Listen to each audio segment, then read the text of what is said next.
अगर आपको मेरे द्वारा की गई एक्सप्लेनेशन पसंद आए तो वीडियो को लाइक करना, चैनल सब्सक्राइब कर देना और ज़्यादा से ज़्यादा लोगों के साथ वीडियो शेयर कर देना।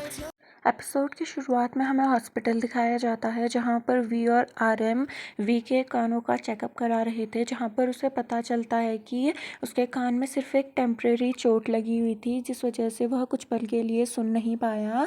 और वह पूछता है चोट राइट ईयर में लगी थी ना, जिस पर आरएम हाँ बोलता है। तभी वह पूछता है क्या तुम पहले कोई स्पोर्ट्स खेलते थे, जिस पर वी कहता है नहीं। तभी डॉक्टर कहते हैं कोई जूडो कराटे रेसलिंग, जिस पर वी मना करता है। तो डॉक्टर पूछते हैं क्या तुम्हारा कोई एक्सीडेंट हुआ था या बैक टू बैक कभी तुम्हारे लेफ्ट ईयर में भी चोट लगी थी। जो सुनकर वी कुछ नहीं बोलता।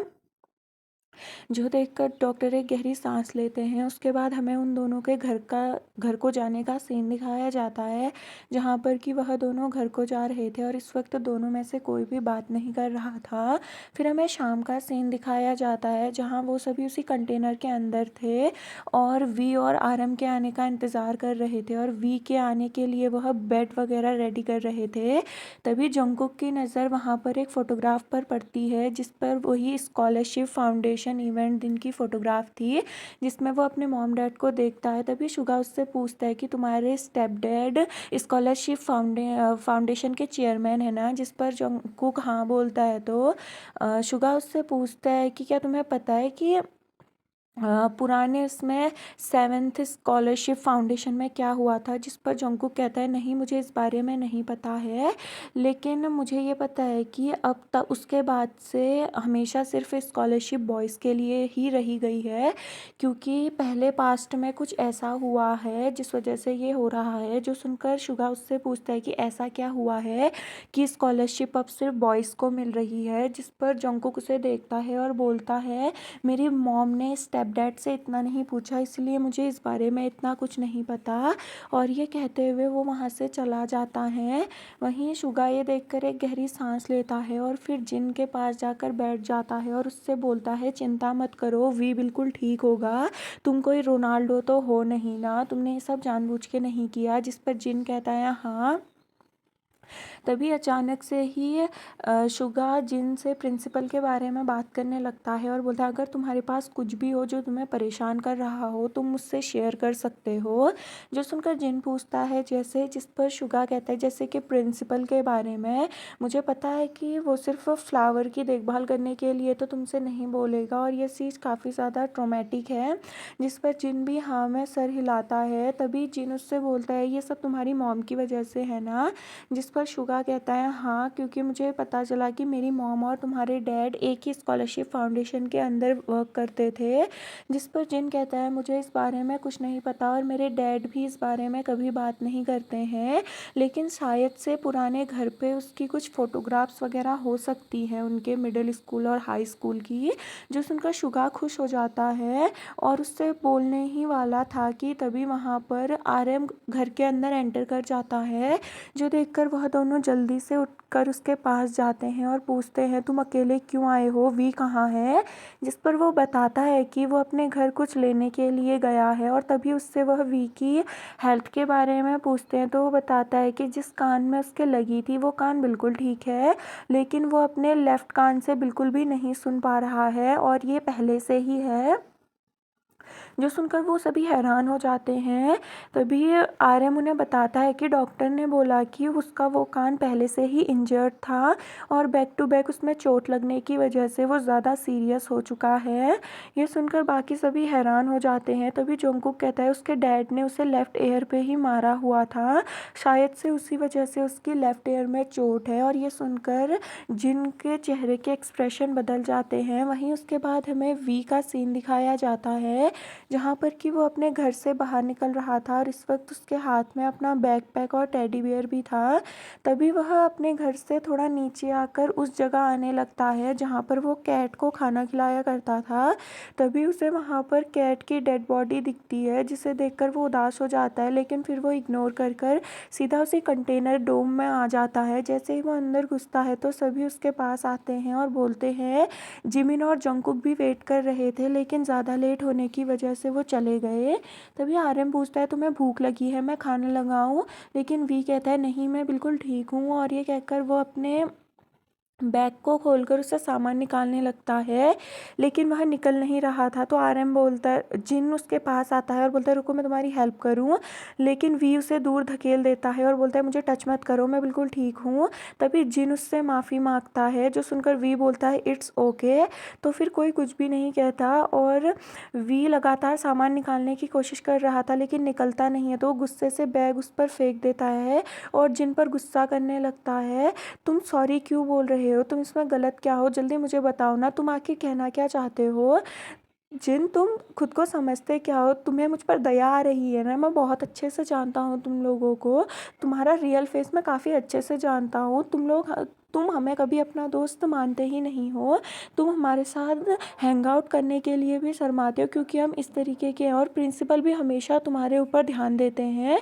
मैंने तुम्हें कभी भी ब्रो नहीं बोला, तुम्हें पता है क्यों? क्योंकि मैंने तुम्हें कभी अपने उसमें एक्सेप्ट ही नहीं किया था। जब वी ये सारी चीज़ें बोल रहा था तो आर्यम और जेहोब से बाहर ले जाने लगते हैं। तभी जिन भी गुस्से में कहता है कि तुम ये सब गुस्से में बोल रहे हो ना, तुम अपना गुस्सा मेरे ऊपर निकाल रहे हो, लेकिन ये मेरी वजह से नहीं हुआ है, ये तुम्हारे डैड की वजह से हुआ है कि तुम सुन नहीं पा रहे हो। जैसे ही वी ये सुनता है तो वो फिर से उसे मारने के लिए आगे बढ़ता है, लेकिन वह तीनों उसे रोक लेते हैं और आर्यम और जेहोब से वहाँ से बाहर ले जाते हैं। जिनके साथ वहाँ पर शुगा रुकता है, वहीं आर्यम और जेहोब उसे रोकने की कोशिश करते हैं। तो वी गुस्सा करता है और चिल्लाकर अपना गुस्सा बाहर निकाल रहा था। तभी अचानक से वो ज़ोर ज़ोर से रोने लगता है और बोलता है वो मर गया।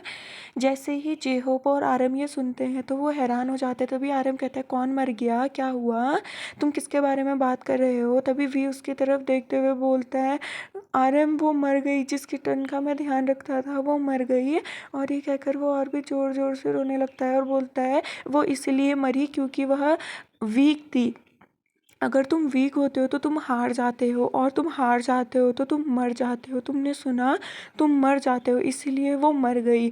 और ये कहते हुए वो काफ़ी ज़्यादा रोए जा रहा था। वहीं उसकी ऐसी हालत देखकर आर्यम उसके पास आता है और जल्दी से उसे अपने गले लगा लेता है और वी और ज़ोर ज़ोर से रोने लगता है।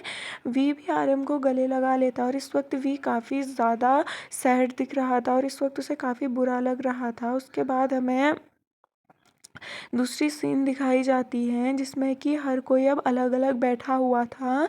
कोई कहीं बैठा हुआ था, कोई कहीं, लेकिन हर कोई उदास था और अकेले में जी रहा था। इस वक्त हर किसी के दिमाग में कुछ ना कुछ बातें चल रही थी और यहाँ पर उनके बीच में डिफरेंसेस साफ नज़र आ रहे थे कि वो अपनी लाइफ में कितने ज़्यादा उदास है। उसके बाद हमें वी का सीन दिखाया जाता है जहाँ पर कि वो चलकर कहीं जा रहा था। इस वक्त उसे अपने कान में काफ़ी दर्द महसूस हो रहा था और बुरा भी लगता है। तभी हमें वी के घर का सीन दिखाया जाता है जहाँ पर वी के पापा दरवाज़ा खोलते हैं तो देखते हैं बाहर पे शुगा खड़ा है, जिसे देखकर वो पूछते हैं तुम यहाँ क्या कर रहे हो, वो भी अचानक से। जिस पर शुगा अपने हाथ में कुछ लाई चीज़ को आगे बढ़ाता है और बोलता है ये, जिसे देखकर वी के डैड दरवाज़ा बंद कर रहे थे, लेकिन तभी अचानक से रुक जाते हैं और बोलते हैं तुम यहाँ क्यों आ रखे हो, तुम्हारे दिमाग में क्या चल रहा है। जिस पर शुगा बोलता है मुझे आपसे कुछ पूछना है किसी चीज़ के बारे में। जो सुनकर उसके डैड बोलते हैं मुझे पता है वो सब तुम्हारी मॉम के बारे में होगा, लेकिन मेरे पास इस बारे में कहने के लिए कुछ भी नहीं है। जो सुनकर शुगा बोलता है मुझे 7th मेंबर के इंसिडेंट्स के बारे में आपसे पूछना है कि वो इंसिडेंट क्या था। जिस पर उसके डैड बोलते हैं मैं उस इंसिडेंट के बारे में तुम्हें कुछ भी नहीं बता सकता। जिस पर शुगा बोलता है इसका मतलब कुछ ना कुछ इंसिडेंट तो हुआ है। जिस पर वी के डैड उसे सॉरी बोलकर मुंह पर दरवाज़ा बंद कर देते हैं। अगले दिन हमें प्रिंसिपल ऑफिस का सीन दिखाया जाता है जहाँ पर शुगा बाहर पे खड़ा कुछ सोच रहा था और फिर बिना सोचे समझे अंदर चला जाता है। जैसे ही वो अंदर जाता है तो वहाँ पर प्रिंसिपल को देखकर अपना सर झुकाता है और उनके सामने जाते हुए बोलता है वैकेशन स्टार्ट हो रही हैं, लेकिन मुझे कुछ चीज़ें जाननी है ताकि मैं अपनी वैकेशन अच्छे से एंजॉय कर सकूं। इस पर प्रिंसिपल कहते हैं वो तुम्हारी मॉम के बारे में है। तो उसमें बोलता है कि हाँ, लेकिन मुझे उस इंसिडेंट के बारे में जानना है जो 7th स्कॉलरशिप मेंबर में हुई थी। जिस पर बोलते हैं ये तो काफ़ी पुरानी स्टोरी है और मेरी एज के अकॉर्डिंग अब मुझे याद भी नहीं है और मैं नहीं जानता कि तुम आखिर किस इंसिडेंट के बारे में बात कर रहे हो। जो सुनकर शुगा बोलता है आपने उसे काफ़ी अच्छी तरह छुपाया, अगर आप नहीं छुपा पाते तो इस वक्त आप यहाँ नहीं होते, बल्कि या तो पुलिस स्टेशन में होते या फिर एजुकेशन डिपार्टमेंट या फिर न्यूज़पेपर ऑफिस में। जो सुनकर प्रिंसिपल हंसते हैं और बोलते हैं तुम उस इंसिडेंट के बारे में काफ़ी ज़्यादा क्यूरियोसिटी लग रहे हो, लेकिन मुझे इस बारे में सच में नहीं पता और मैं कुछ बोलूँगा तो तुम यकीन नहीं करोगे क्योंकि तुम पहले से ही मुझसे नफ़रत करते हो। तभी टीचर वहाँ पर एंटर करते हैं क्योंकि उन्हें वैकेशंस के बारे में ब्रॉडकास्ट करनी थी और इस बारे में वह प्रिंसिपल को बोलते हैं। तो प्रिंसिपल शुगा को वहाँ से जाने का बोल देते हैं। लेकिन जब वो जा रहा था तो प्रिंसिपल उसे रोकते हैं और बोलते हैं कि मुझे यकीन है तुम एक ऐसे स्टूडेंट बनोगे जो अपने एक्शन के लिए रिस्पॉन्सिबिलिटीज़ लोगे। उसके बाद हमें दूसरी जगह का सीन दिखाया जाता है जहाँ पर कि जिन अपने घर पर बैठा हुआ था और अपनी मार्कशीट देख रहा था और उस मार्कशीट को देखते हुए वह अपनी रैंकिंग देखने लगता है जो कि क्लास में 1 आई थी और पूरे स्कूल में नंबर 3rd पे। उसके बाद वो प्रिंसिपल के साथ बातें याद करता है जहाँ पर प्रिंसिपल बोलता है अब तुम्हारे डैड तुम पर काफ़ी ज़्यादा प्राउड फील करेंगे। मैंने तुम्हें बोला था ना कि तुम इससे काफ़ी अच्छी तरह से समझोगे, मैं तुम्हारे बारे में काफ़ी सोचता हूँ।